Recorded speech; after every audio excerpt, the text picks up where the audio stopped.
तुम्हाला 3 थ्रो मिळतील, बरोबर आहे. पहिला जर थ्रो आउट ऑफ गेला तर दुसरा टाकण्याची गरज नाही.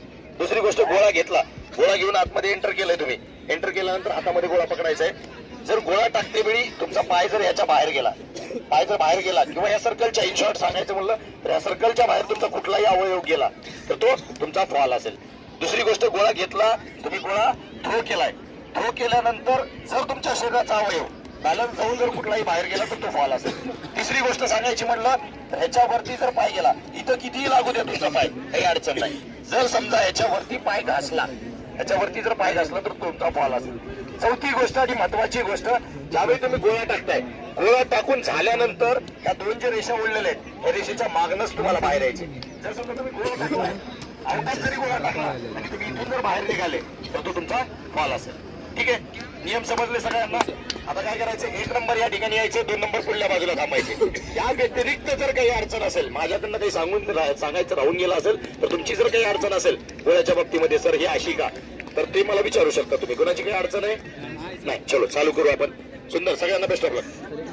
2 नंबर पुढे तुम्हाला 3 थ्रो मिळतील, बरोबर आहे. पहिला जर थ्रो आउट ऑफ गेला तर दुसरा टाकण्याची गरज नाही. दुसरी गोष्ट, गोळा घेतला, गोळा घेऊन आतमध्ये एंटर केलंय तुम्ही, एंटर केल्यानंतर हातामध्ये गोळा पकडायचा आहे. जर गोळा टाकते वेळी तुमचा पाय जर याच्या बाहेर गेला, किंवा या सर्कलच्या, इन शॉर्ट सांगायचं म्हणलं तर या सर्कलच्या बाहेर तुमचा कुठलाही अवयव गेला तर तो तुमचा फॉल असेल.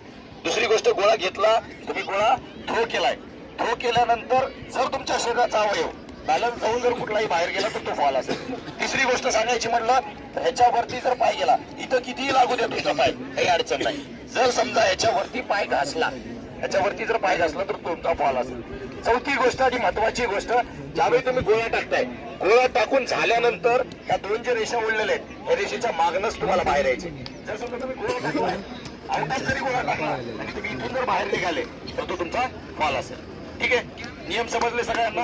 आता काय करायचं, 1 नंबर या ठिकाणी यायचे, 2 नंबर पुढल्या बाजूला थांबायचे. या व्यतिरिक्त जर काही अडचण असेल, माझ्याकडनं काही सांगायचं राहून गेलं असेल तर तुमची जर काही अडचण असेल गोळ्याच्या बाबतीमध्ये, सर ही अशी का, तर ते मला विचारू शकता तुम्ही. कोणाची काही अडचण आहे नाही? चलो चालू करू आपण. सुंदर, सगळ्यांना बेस्ट ऑफ लक. 2 नंबर पुढे